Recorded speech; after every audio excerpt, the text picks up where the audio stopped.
시작을 할게요. 음,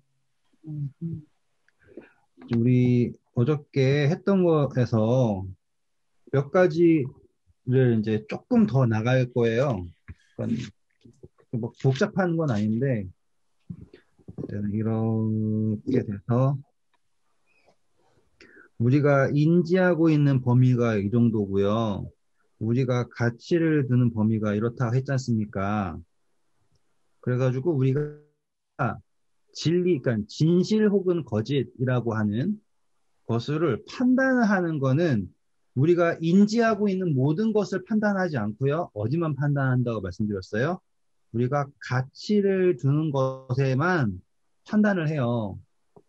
그러니까 막 만약에 우리가 뭐 드라마를 봐요. 우리가 드라마를 진실이라든지 혹은 거짓이라든지 이런 거에 서 가치를 두고 보나요? 아니면 그냥 보나요? 그냥, 그냥 보죠. 그러니까 그냥 인지만 하는 것 뿐이에요. 왜냐면 상관이 없어요. 그리고 뭐 예를 들어서 뭐 지나가다가 꽃이 예뻐요. 그러면은 그냥 꽃이 예쁜 거죠. 근데 거기에다가 가치를 두려면 정말로 내가 거기에 가치가 있어야 되는 거예요. 그러니까 내가 지금 인지하는 범위와 가치를 두는 범위는 완전히 다르고요.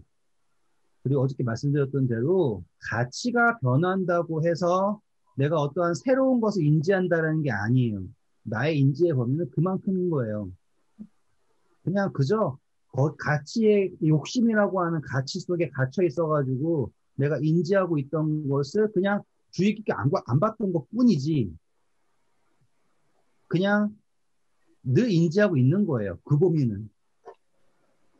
그런데 우리가 지금 생각해야 될 것은 가치라고 하는 것, 인지한다라는 것을 넘어서 우리는 이제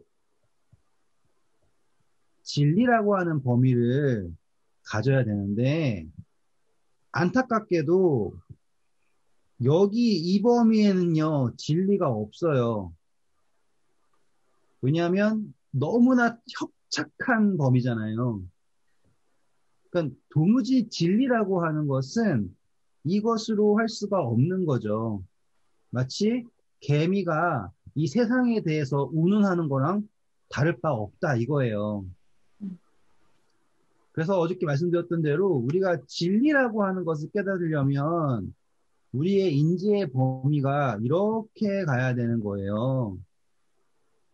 그래서 어저께 제가 했던 말들 중에 하나가 뭐였냐면은 사실이라고 하는 것이 진실이 되어서 우리에게 하려면 내가 이 사실을 온전하게 인지하지 않는 이상 나는 내가 인지하고 있는 진실과 실제적인 사실은 절대로 같을 수가 없습니다. 그렇기 때문에 우리는 성령님이라고 하는 매개를 통해서 하나님이 보시는 것을 우리도 볼 수 있는 예수님이 바라보시는 것을 내가 볼 수 있는 그것이 되었을 때 이 사실을 온전히 인지하게 될 것이고 그 사실이 진리로서 우리를 요 범위가 아닌 이 범위로 자유롭게 하는 겁니다. 라고 하는 게 어저께까지 한 거였어요. 그렇죠? 그런데 이제 여기에서 우리가 조금 더 나가야지 돼요. 이제 조금 더 나가야지 돼요. 이제 나가는 거가 뭐냐면 여기에서 판단이라고 하는 겁니다. 이제 우리는 판단이라고 하는 것을 또 다른 단어로 뭐라고 설명하냐면 심판이라고도 해요. 자, 우리가 지금 막 그 심판이라는 단어가 이슈가 많이 되고 있죠. 너무너무 많은 이슈가 돼요. 근데 이 심판이라는 단어가요, 참, 음, 절대적이지 않은 단어의 하나예요. 어저께 개미, 이니 집사님, 산 하잖아요. 그러면 개미에게 판단을 받는다. 이니 집사님에게 판단을 받는다라고 하는 건 완전히 다르죠. 그쵸? 네. 개미가 아무리 판단을 지 자신에게 지혜롭게 한다고 해도 그 판단은 옳은 판단이 될 아니, 수 있고 아닐 수도 있지만 그 판단의 적확성은 현저하게 떨어지겠죠.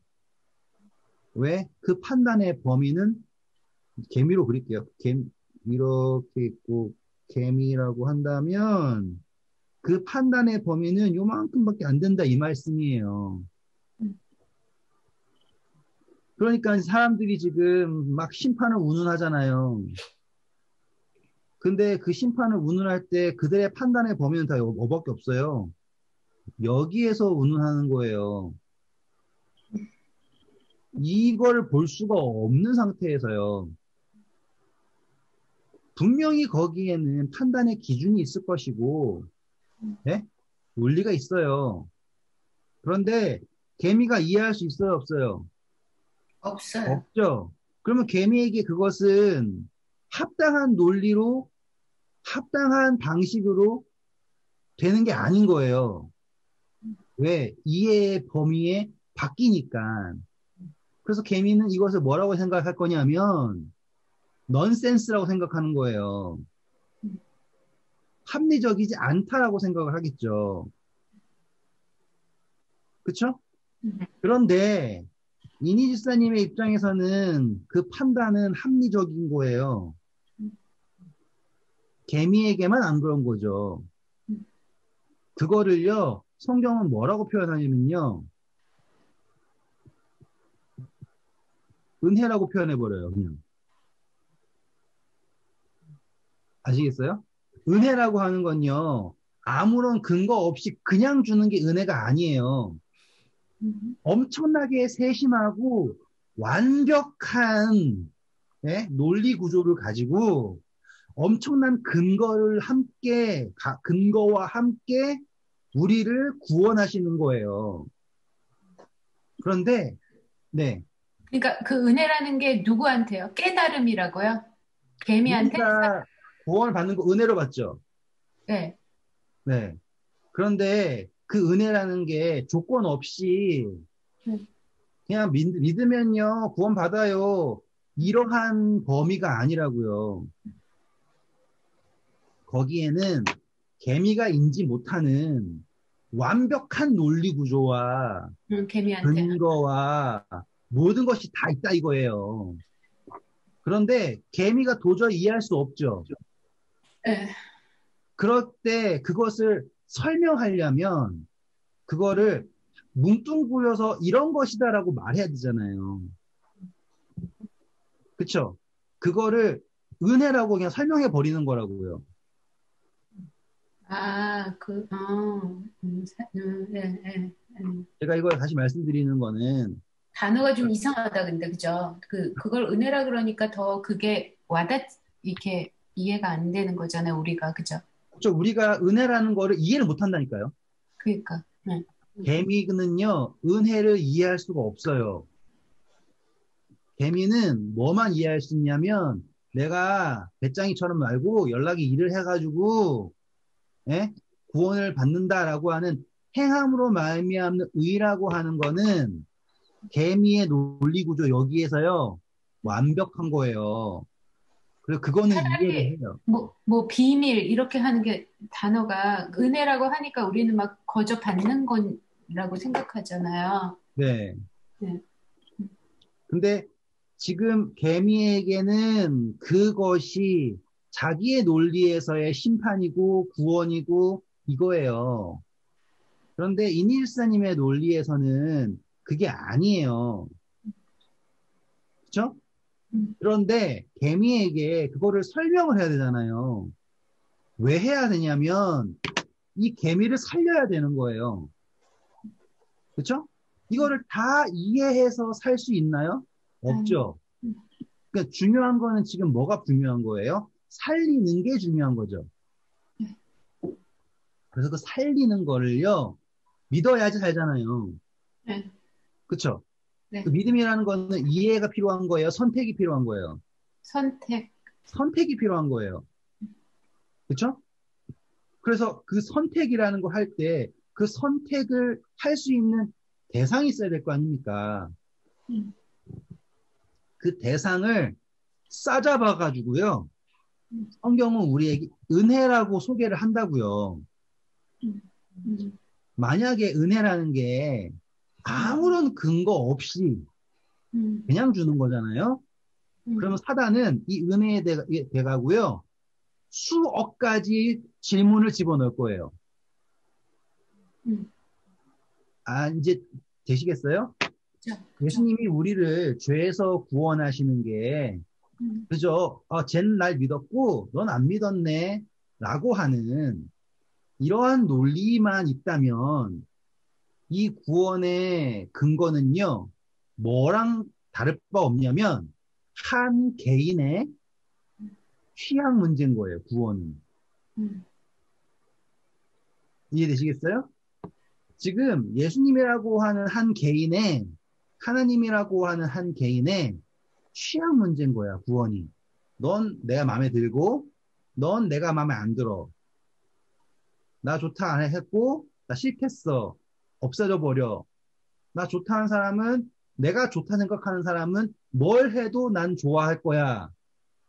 내가 싫다고 한 사람은 뭘 해도 싫어할 거야. 라고 하는 요런 이분법밖에 안 나온다고요. 그런데 지금 이 은혜라고 하는 것이 개미가 인지하지 못하는 어마어마한 산이라고 하는 범위에 있다면 이 말은 무엇이냐? 우리가 이 구원을 값없이 받는 것이 아니라 구원을 받음으로 무엇을 깨달을 수 있게 되는 겁니까? 산을 바라볼 수 있게 되는 거라고요. 이게 엄청나게 중요한 거예요. 왜냐하면 사람들은 예수님이 재림하시고 심판이라고 하는 것이 되면 싹 다 지워진다 생각하잖아요. 네? 그런데 그렇게 되면은 의미가 없는 거예요. 왜? 우리의 인지는 그대로죠. 우리가 자 이제 내일 당장 예수님 오세요. 오셔가지고 원희 집사님을 구원해줘요. 원희 집사님이 달라진 게 있어요? 아니, 전혀 없죠. 음, 그냥 달라졌다라고 하는 건요. 그냥 내가 구원받았어 대박. 나 하늘나라 왔대 대박. 이제 안 죽는데 대박. 그거밖에 없다고요. 그러면 그 이상으로 나아갈 게 없어요. 무엇을 봐야 될지도 모르는 상태인 거예요. 그래서 대부분이 그 그리스도인들은 하늘나라에 가서 뭘 할지를 몰라요. 그죠. 하늘에 가서 뭘 할지도 모르고 내가 어떻게 구원받는지도 몰라요. 아는 사람 없잖아요. 그냥 예수 천당 불신조 이런 정도만 아시지 다른 걸 모른다고요.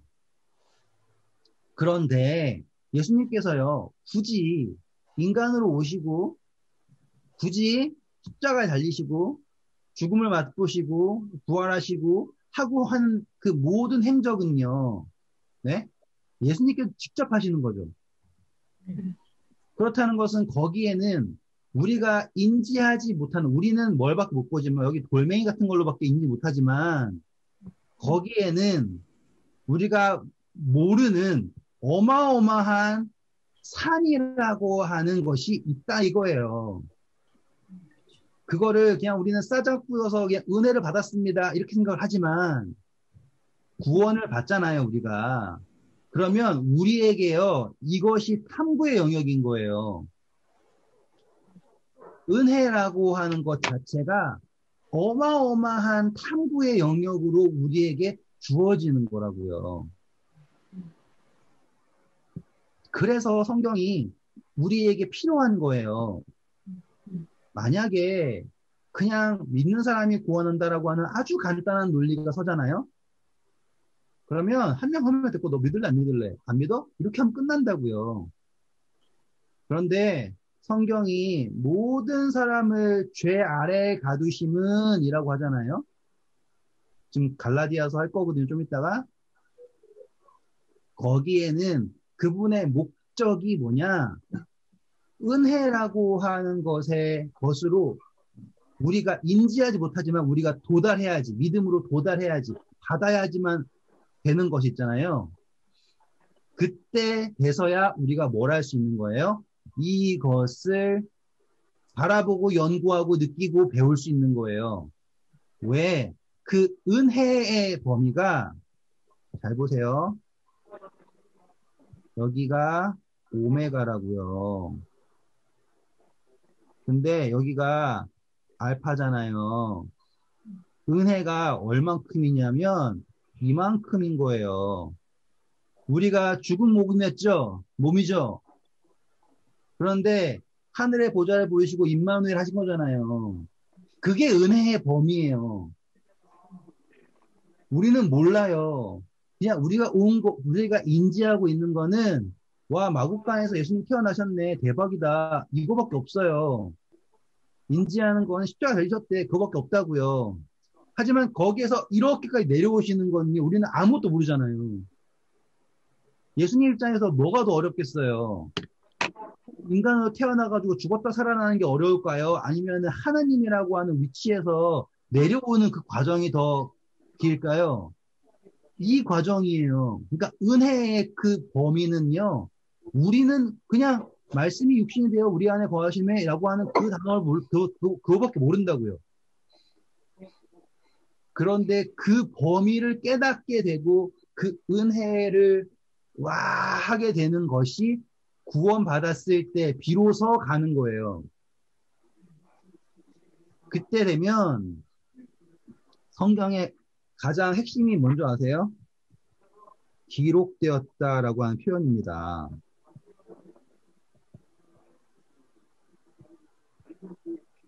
기록되었다라고 하는 표현이에요. 기록되었을 때 예수님도 항상 하셨죠? 그리고 생명책, 기념책, 죄책이라고 하는 성경에 등장하는 책들이 있잖아요. 이게 그냥 있는 게 아니에요. 만약에 자, 판단, 심판, 이게요, 오로지 예수님이나 하나님에게 속하잖아요? 그러면 기록이 될 필요가 있을까요? 없을까요? 기록이 될 필요가 없어요. 자, 우리 야고보서 1장 공부했던 것처럼 하나님께서는요, 누군가가 옳은가 그른가를 시험해서 아시는 분이에요? 아니요. 시험하실 필요가 없다라고 하죠. 그러면 이 지금 판단하고 심판한다라고 하는 것은요, 절대로 하나님 혹은 예수님이 알고 싶어서 하시는 게 아니라는 거를 제가 일전에 말씀드렸죠. 네. 그러면 지금 이 기록되었고 판단하고 심판한다라고 하는 이 모든 건요, 다 누구를 위한 거냐면 개미를 위한 거라고요. 그렇죠. 지금 개미가 도저히 그냥 슝슝슝슝 지나가는 것들을 다 기록해 놔야 되는 거예요. 그랬을 때 비로소 우리가 하늘 갔을 때, 얼마 전에 원희 집사님이랑 통화했는데 자기는 뭐 웨스티가 아니었고 밖에서 막 이렇게 하다가 들어온 사람이다 말씀하셨단 말이에요. 그러면은 그것이요, 필요 없어서 사라져야 될 이야기일까요? 하나님 만나기 전과 하나님 만나기 후는 완전히 다르기 때문에 하나님 만나기 전의 것은 다 필요 없으니까 사라져야 될 건가요? 아니죠. 그게 기록이 되어야 될 이유는 뭐예요? 거기에서 우리가 뭘 발견하는 거예요? 은혜라는 것을 발견해야 되는 거예요. 그게 하나님께서 계획하시고 만드시고 우리에게 보이시고자 하는 거란 말이에요. 그래서 모든 것을요, 다 어디 안에 두신다? 은혜라고 하는 것 아래 두신다라는 거예요. 한번 이제 성경 말씀을 하나씩 볼게요. 갈라디아서 와보세요.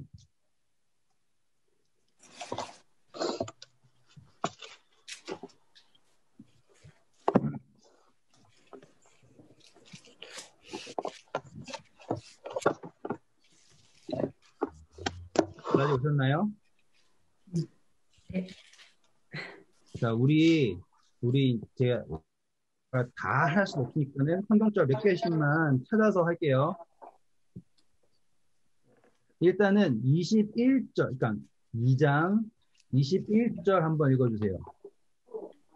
내가 하나님의 은혜를 패하지 아니하노니 만일 의롭게 되는 것이 율법으로 말미암았으면 그리스도께서 헛되이 죽으셨느니라.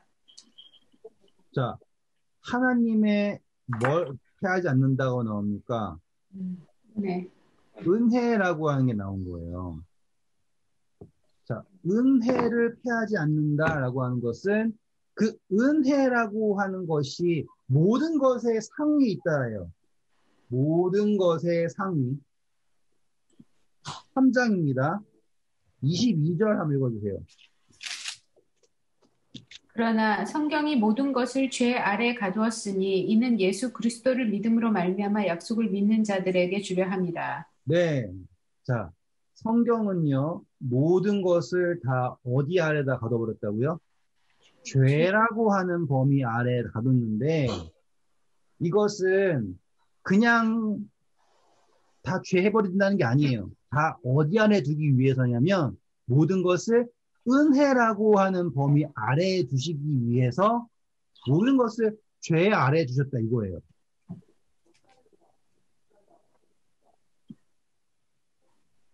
여기까지 너무 어렵나요? 헷갈리시나요? 괜찮아요? 네. 괜찮아요? 네. 괜찮죠? 감사합니다.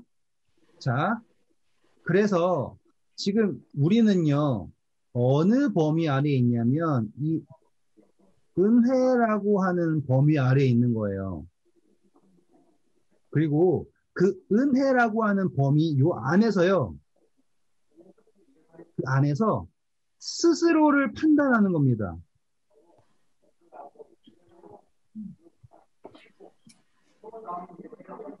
이게 정말 정말 중요한 거예요. 하나님은 모든 존재를 다 뭐 하셨어요? 은혜 아래 두셨어요. 은혜 아래 주셨다는 거는 아까 말씀드렸죠. 우리 은혜를 이해할 수 있습니까? 없습니까? 이해할 수 없어요. 그런데 뭐 함으로 은혜를 받을 수 있어요? 믿는다라는 것으로 받을 수 있어요. 그렇다는 것은 은혜를 받는 조건은 그 판단은 누구에게 있다? 우리에게 있다. 우리에게. 그렇죠? 그 단어가 판단이라서 선택 뭐 이런 거요? 근데 그 약간 선택이지만 그 심판이라는 걸 설명하기 위한 거예요, 지금. 그래서 심판이라고 했을 때 우리 요한복음 3장에서 저를 믿는 자는 심판을 받지 아니하고 저를 믿지 아니하는 자는 이미 뭘 받았다 그래요? 심판을 받았다라고 하는 거를 제가 그거를 설명하고 싶은 거예요. 이제 그림으로 딱 해가지고 아, 우리가는 모든 존재는 이미 다 은혜 아래 있어요. 이해할 수 없는 개미새끼들인 거예요. 그런데 그것을 믿으면 심판이라고 하는 걸 받지 않아요. 근데 믿지 않잖아요. 그러면 스스로가 뭐 한 거예요? 심판한 거예요. 자신을. 네, 맞아요. 그쵸? 그쵸? 네. 자, 근데 그게 어떠한 심판이냐? 갈라디아서 4장 9절이에요. 이제는 너희가 하나님을 알 뿐 아니라 더욱이 하나님이 아신 바 되었거늘 어찌하여 다시 약하고 네, 천박한 거기까지만 초등학 할게요. 자, 하나님을 안다. 그리고 영어로 표현하면 더 좋아요. You know God, known by God. 하나님이 우리를 이제 아신다예요. 자, 우리가요, 하나님을 알죠? 그리고 하나님이 우리를 아시죠? 우리 어제 사실이 진실이 된다 했었잖아요. 그럴 때 이니 집사님이 존재하는 거는 사실인가요? 사실이 아니잖아요. 왜? 하나님 안에서 이니 집사님이 뭐 새로운 어떤 존재일 수가 없기 때문이에요. 하지만 이니 집사님 안에 성령님이 계시면 하나님 입장에서 이니 집사님은 사실이죠. 그렇죠? 그래서 하나님이 집사님을 아시는 거예요. 그리고 제가 말씀드렸잖아요. 우리 안에 그리스도가 있는 것을 스스로 알지 못하면은 버림받은 것이다라고 했었잖아요. 그쵸? 하나님을 안다. 하나님께 아신 바 되었다. 라고 하는 이 두 개가, 아시겠죠? 이 두 개가 전부인 거예요. 그래서 어저께 말씀드렸던 것처럼 고린도후서에 나온 것처럼 우리 안에 그리스도가 계시는지를 알지 못한다, 안다, 라고 하는 요 판단이 그것 자체가 무엇이냐면 심판이라고요. 절대로 너 요거 했지, 저거 했지라고 하는 네? 그러한 거를 일일이 다 기록해가지고는 무슨 조사받는 것처럼 하는 그거 말고요. 아시겠죠? 네. 네. 그러면은 이제 이렇게까지 얘기하면은 기분은 되게 좋아요. 네? 그런데 성경을 공부하셨으면은 아니 그러면 예수님이 분명히 행위대로 심판한다라고 하셨잖아요. 행위대로 심판한다. 그러면은 그 행위는 뭡니까? 라고 하신다고요. 그 행위가 뭔지 아세요? 사람이 마음으로 믿어 의에 이르고 뭐 해서요? 입으로 시인해서 구원에 이른다라고 한 그 행위예요. 야고보서의 쟁점이 뭐였어요? 너희가 믿음이 있어요? 그래 좋아요. 그러면 너네가 믿음을 어떻게 보일 건데? 행함이 없는 믿음은 뭐다? 죽은 믿음이다 라고 하잖아요. 재밌는 건 뭐냐면 이 판단을요 어떻게 할 수 있겠냐면 속으로 할 수 있게 하는 게 아니라 겉으로 드러나게 하는 것으로 판단하게 했다 이 말이에요. 그래서 행함에 따라서 심판하신다라고 하는 게 나온 거예요. 잘 보세요. 만약에 행위를 따라 심판한다라고 하면요. 그 반대는 뭐예요? 행함으로 말미암는 의가 될 수 있다는 뜻이잖아요. 맞죠? 행위를 따라서 심판합니다. 그러면 어떠한 행위는 구원하는 거고요. 어떠한 행위는 지옥 가는 거예요. 만약에 생각을 한다면 그러면 이 말 자체는 이 행위를 하면 의로운 겁니다라고 하는 행함으로 말미암는 의라고 하는 생각을 할 수 있겠다고요. 그게 아니라 지금 판단의 기준은 내 안에 그리스도, 성령님 아시겠죠? 믿음, 은혜를 믿는 그 믿음인데 그것이 드러나는 것은 입으로 시인해서 행위로 드러난다. 그 드러난 것을 행위로 판단한다라고 된다라고요. 그러니까 논리의 차이예요. 중요한 건 아까 말씀드렸대로 you know God, known by God. 요 두 개가 함께 성립을 해야지 되는 거예요. 자, 예수님께서 말씀하시죠. 그때 너희들이 와서 주여, 주여, 우리가 주의 이름으로 어쩌고저쩌고 귀신도 쫓아내고 병도 고치고 했는데 예수님 뭐라 그래요? 내가 너희를 안돼요, 모른대요? 모른대. 도무지 알지 못한다라고 하죠. 왜? 그 사람들은 예수님을 지 생각대로 알았죠. 뭐예요? 노우갓이 아니에요. 지멋대로 알았어요. 노우갓이 아니죠. 그러니까 하나님이 known by가 될 수 없는 거예요. 그 사람들에게.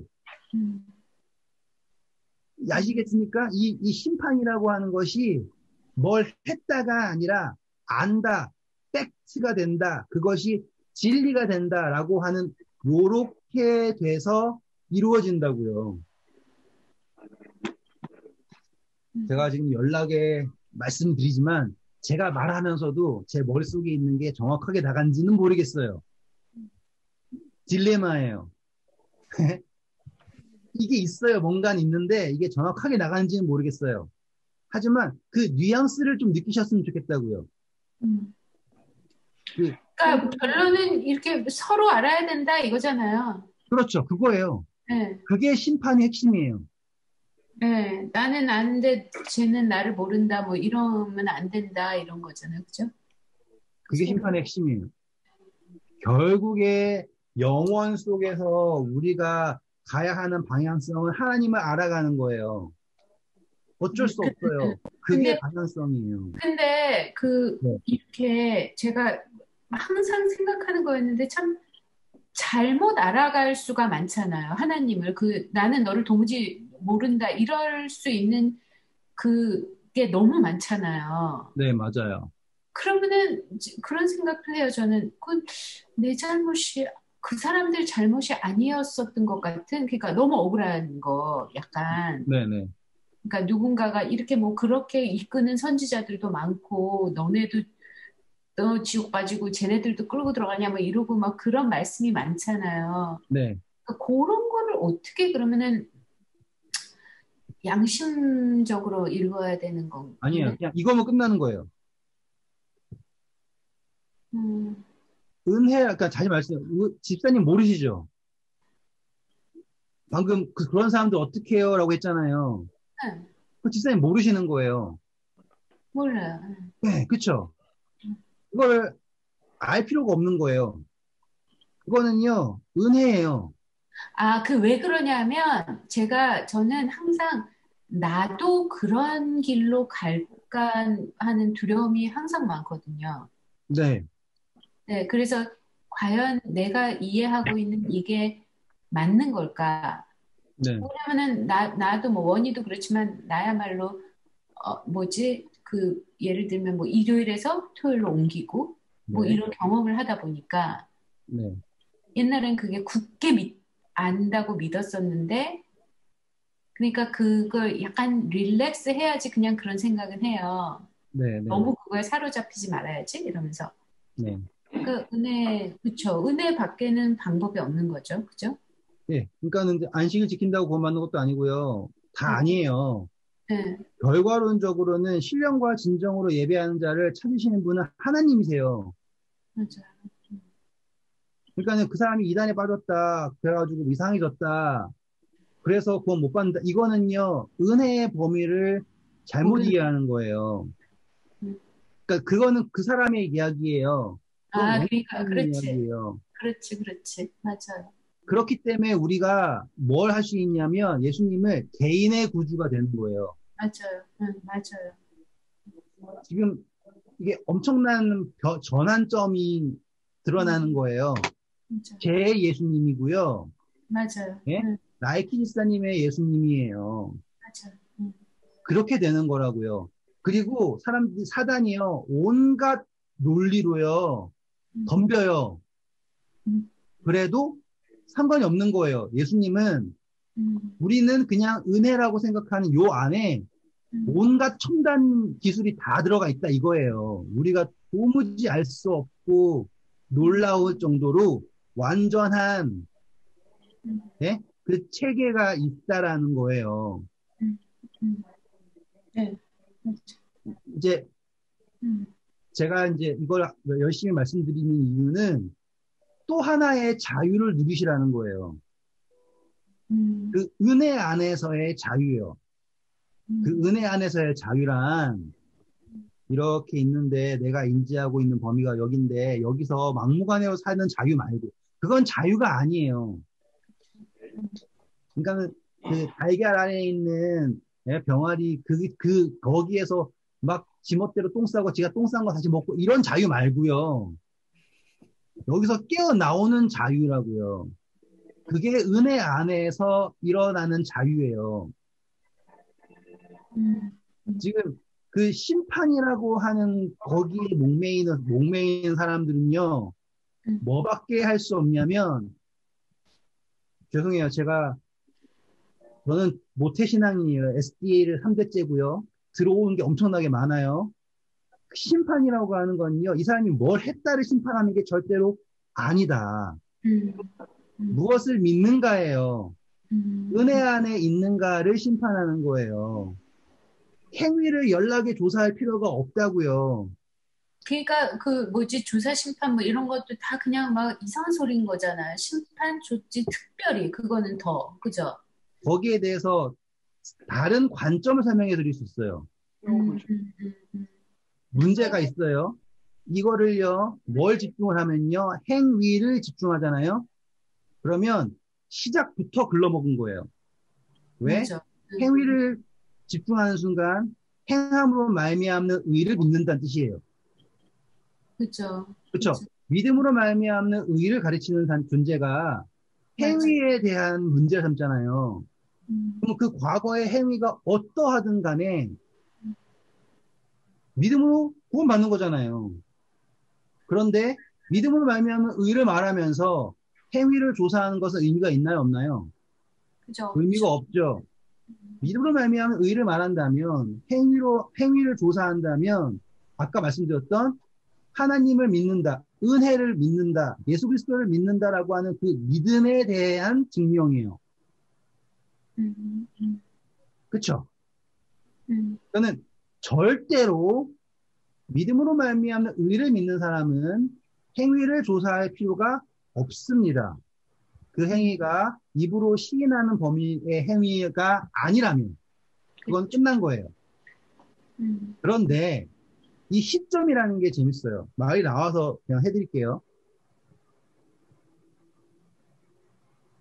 참 이것 때문에 이상한 취급 많이 받는데 잠깐 퍼즈 할까요? 아니 괜찮아요. 상관없어요. 그 시점이 중요해요. 어떠한 시점으로 성경을 바라보는가. 우리는요, 대부분의 사람들은요, 성경을 하나님, 그리고 나, 그리고 남, 이렇게 바라봐요. 그래, 이게 문제야. 맞아. 네. 하나님, 나, 남. 그래서 내가 구원받기 위해서 남은 어떻게 될까? 그 생각을 해요. 음, 지금 이거는요, 얼마나 치졸한 접근인지, 음, 근데 그거를 그냥 무지막지하게 듣고 있는 거예요. 음, 그래서 내가 구원받기 위해 이걸 하거든요. 일을 해요. 너도 일해. 너 일 안 해? 너 구원 못 받아. 이렇게 간다고요. 거기엔 뭐가 없어요? 은혜가 없어요. 뭐밖에 없어요? 개미의 관점밖에 없는 거예요. 음, 엄청 슬프잖아요. 이게 지금 우리가 가지고 있는 구원의 관점이에요. 그러면 절대로 여기에는 은혜가 설 수가 없어요. 하나님의 방식이 절대로 없다고요. 누구의 방식밖에 없냐면 1, 2, 3이라고 만드는 내 방식이에요. 내가 구원받기 위해서 생각했던 조건에 너가 안 맞아. 그럼 넌 끝난 거야. 이렇게 간다고요. 이거는 정말로 이 생각 자체가 지옥이에요. 이 생각 자체가 지옥이에요. 음, 성경의 관점은 절대로 그렇지 않아요. 내가 구원받는 것과 남이 구원받는 것, 그런 개념이 아니에요. 우리가 은혜 안에 있는 거예요. 우리가. 은혜 안에. 그리고 내가 은혜 받은 은혜를요, 다른 사람이 그걸 탐구하고 감사할 수 있는 은혜예요. 음, 원리스탄이 구원 받잖아요. 저는 그 은혜를 나중에 바라보면서 감사할 거라고요. 음, 그 은혜를 바라보면서, 아, 이건 불공평해요. 마치 포도원의 품꾼 비유에서 일찍 온 사람이 늦게 온 사람한테 똑같이 한 달란트 줬다고, 에이, 더러워! 하고서 말하는 거랑 똑같은 게 지금 요 개념에서 빠져 있는 사람들이라고요. 그래가지고 내가 맞고 넌 이단이고 이 얘기가 나오는 게 다 이 말도 안 되는 개념으로 접근을 하기 때문이에요. 절대로 아니에요. 우리는 하나님의 은혜라고 하는 거에 안에 있는 거예요. 그 안에서요, 우리 스스로가 그 은혜를 받은 존재인지 판단을 하는 것 뿐이에요. 맞죠? 여기에요. 자, 그런데 여기에요. 또 한 가지 단계가 더 있어요. 이거는 우리가 익히 공부했었기 때문에 할 수 있어요. 말 나온 김에 이니스탄이 물어봐서 하는 거예요. 음, 우리라고 하는 존재가 있는데 인간이라고 하는 존재의 특성 때문이에요. 음, 인간이라고 하는 존재는요. 여기에 재료가 하나님이라고 하는 이 포함되어 있어요. 형상이라고 하는 게. 그렇다는 것은 인간에게는 어떠한 계획이 있는 거예요. 그래서 인간을 구원한다라고 하는 인간이 포함되어 있는 은혜는요. 다른 어떠한 피조물들이 포함되어 있는 은혜와는 다른 어떤 무언가가 있는 거예요.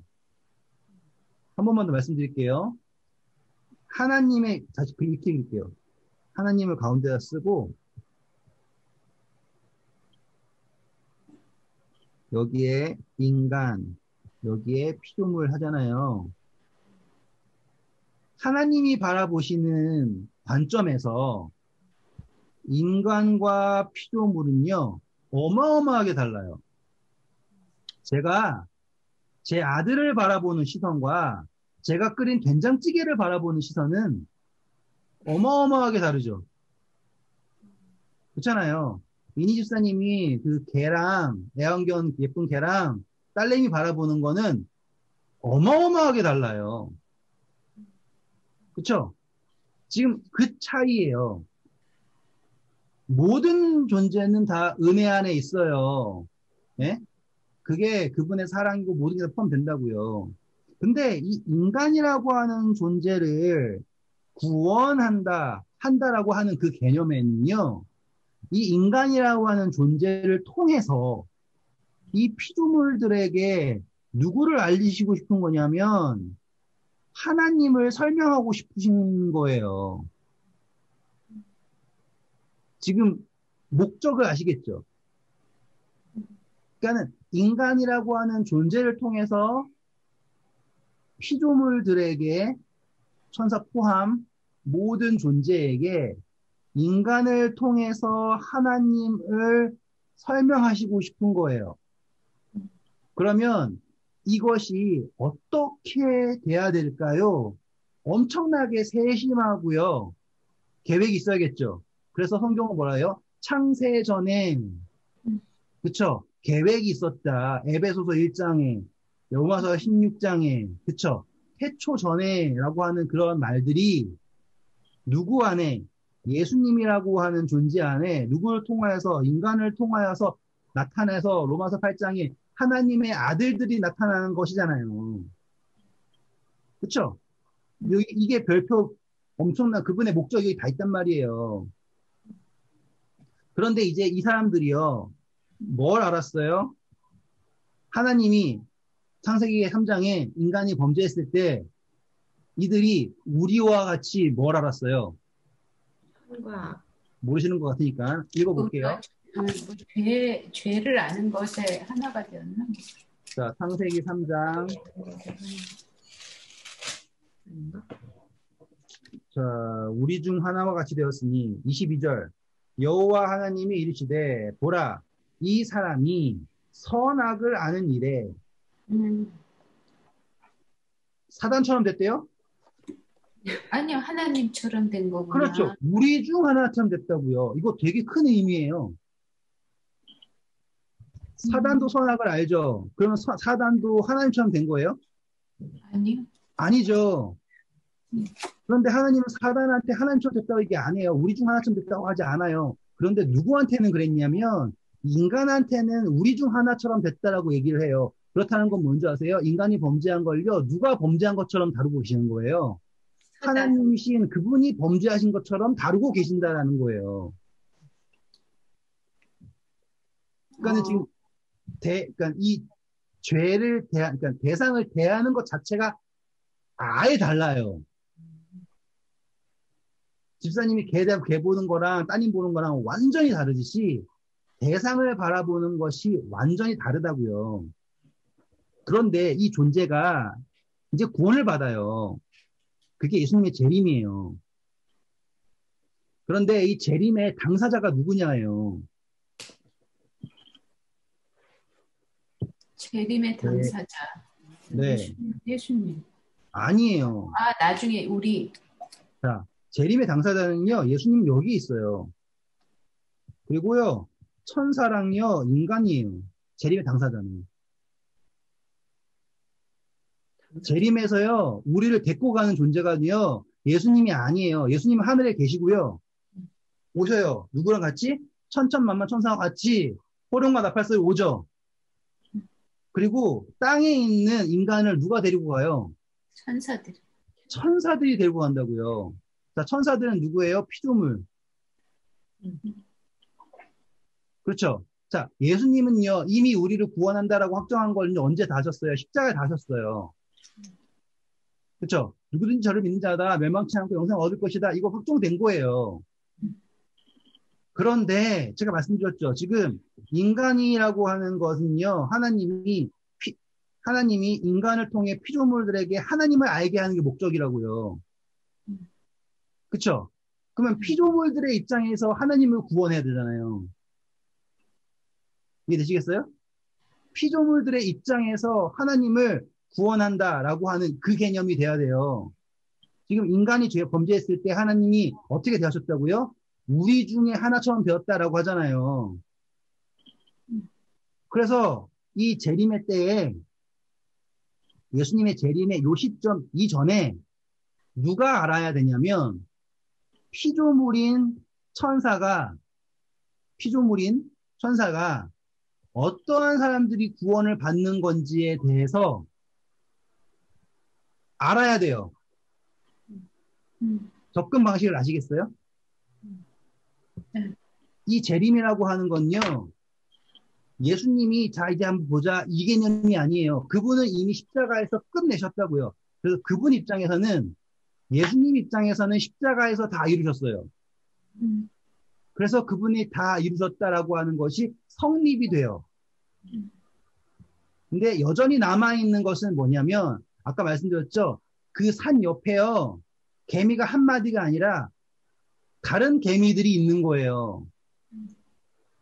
이해되시겠죠? 그 개미들에게도 뭐가 은혜가 이해가 돼야 돼요. 그쵸? 그게 지금 우리 교단에서 지금 막 열심히 설명하고자 하는 그거예요. 그런데 지금 우리가 우리 교단에서 하는 방식으로는 절대로 성립이 될 수가 없는 거죠. 왜냐하면 믿음으로 말미암는 의라고 말하면서 조사하는 건 행위를 조사하니까. 이거는 이렇게 내침이 안 되는 거예요. 그렇죠? 그런데 만약에 이것이 믿음이라고 하는 것을 증명하는 거잖아요. 믿음으로 하는 것을 누구에게? 다른 개미들에게. 그리고 예수님 입장에서 하늘에서 있는 존재들이 우리를 인지하게 된 거죠. 하나님 백성으로. 그렇죠? 예수님이 요한복음 14장에 너희는 마음에 근심하지 말라. 하나님을 믿으니 또 나를 믿으라. 내 아버지 집에 거할 곳이 많도다. 그렇죠? 내가 너희를 위하여 가서 뭘 한다 그래요? 처소를 예비하라. 네, 그거예요. 예수님 입장에서 하셔야 될 게 있어요. 집을 지러 간 게 아니라 처소라고 하는 것은요. 그 영적 창조 거기에 지금 인간이라고 하는 존재들이 들어갈 수 있는 공간적 공간 말고요. 인식적 공간이 만들어지는 거예요. 아시겠습니까? 그러니까 우리는 지금 3차원이라고 하는 거가 있어가지고 내가 있으려면 어떠한 집이 있어야지 생각을 하잖아요. 근데 영적 세계에서는 그런 공간 말고요. 인지적 공간이 있어요. 그러니까 인지적 공간이. 다시 말하면 제 가슴에 제 아내가 차지하고 있는 공간. 이런 느낌이요. 그렇죠? 영적인 모양에 차지하고 있는 공간. 저에게 제 아들이 차지하고 있는 공간. 이건 제 몸이 절로 제가 태양계 밖으로 가도 이 공간은 절대적이죠. 그렇죠? 그게 바로 예수님께서 내가 너희를 위하여 처소를 예비하러 가노니 하고 하는 그 처소예요. 똑같이 예수님이 너희는 하나님의 성령의 전인 것을 알지 못하느냐라고 하죠. 그 처소예요. 그래서 내가 너희를 위하여 처소를 예비하러 가노니라고 하는 그 처소가 영적인 인지의 공간, 그 공간이 예비가 되잖아요. 그러면 예수님이 우리를 데리러 내가 다시 와서 나 있는 곳에 너희도 있게 하리라 라고 하는 게 성립이 되는 거예요. 지금 제가 너무 월반을 해서 억울하긴 해요. 나중에 더 쌓아서 하면 더 재밌는 건데 이걸 설명하려면 이게 나와야 되기 때문에 어쩔 수 없는 거예요. 그러니까 예수님께서 지금 계신 곳은 어디예요? 하나님이라고 하는 인지의 공간에 계시죠? 하늘나라 말고요. 예수님은 그러니까, 어디 계신다고요? 하나님이라고 하는 인지의 공간에 계세요. 그런데 거기에 처소를 예비하러 가셨죠? 예비하시죠? 그래가지고 뭐 하신다고요? 나 있는 곳에 너희도 있게 있게 하는. 하리라. 아, known by God. 그렇지. 어, 승립이 되시겠어요? 그렇게 되는 게 그분의 계획이에요. 그런데 흥미로운 점은 예수님이 그 날과 그 시기는 누구에게 달렸대요?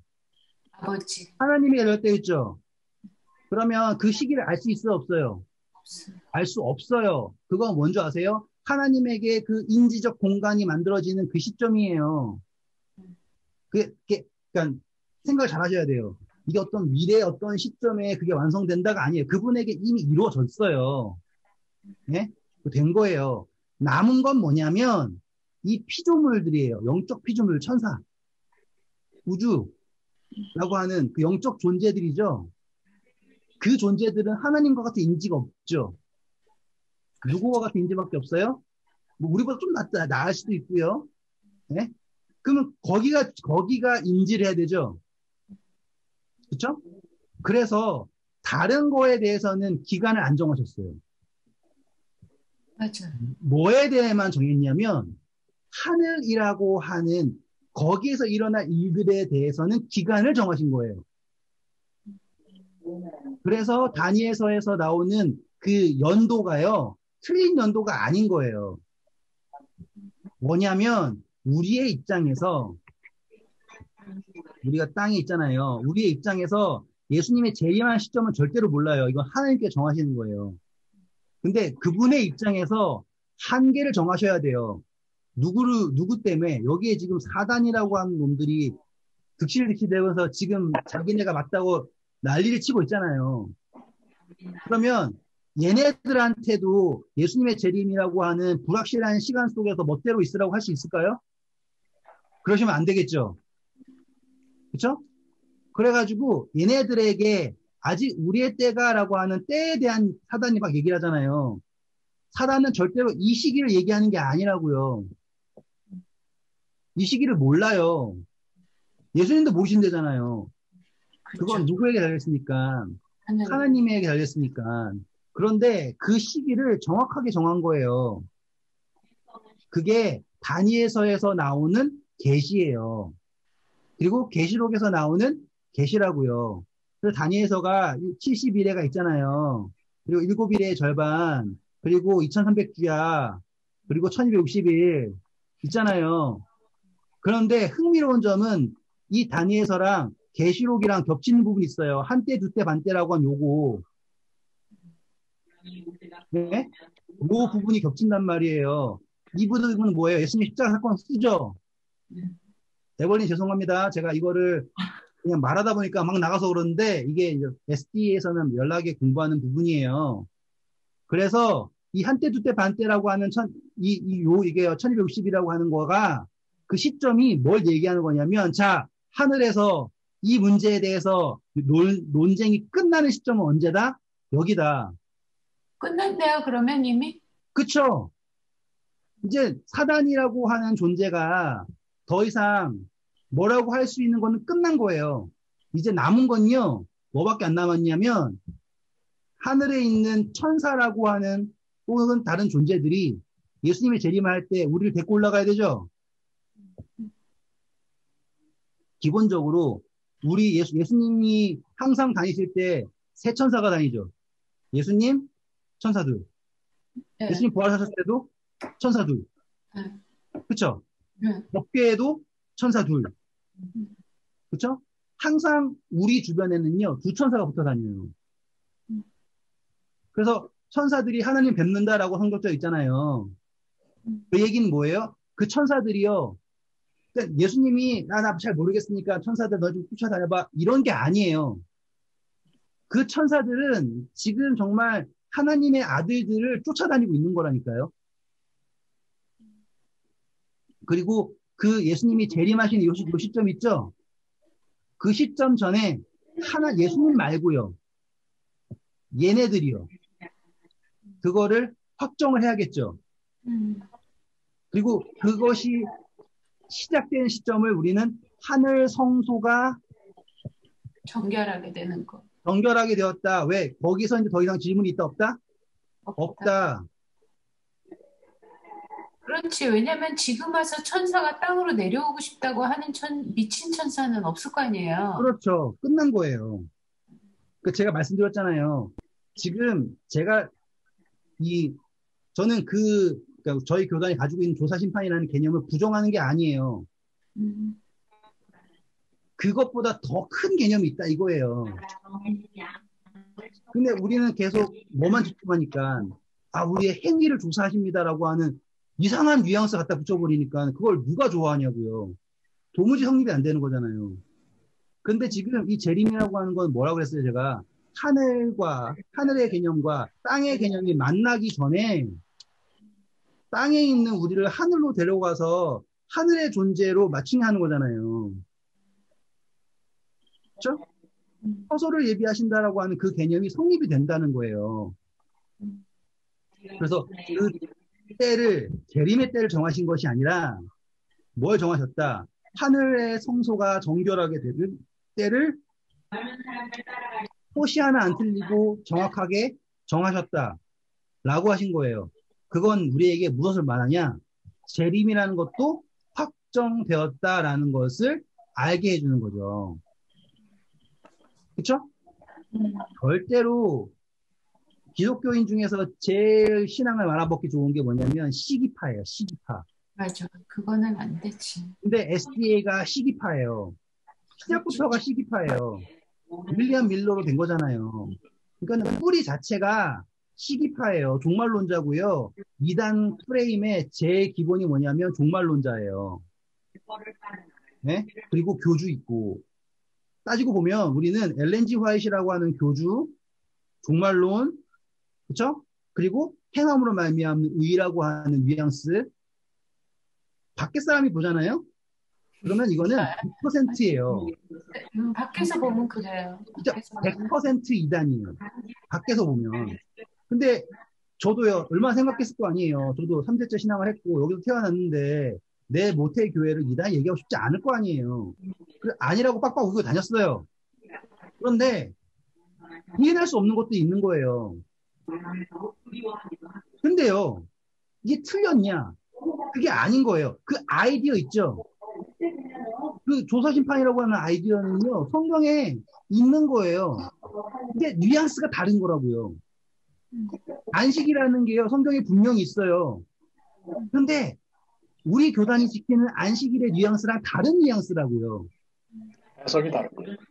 이게 아시겠죠? 그러니까는 팩트는 있다니까요.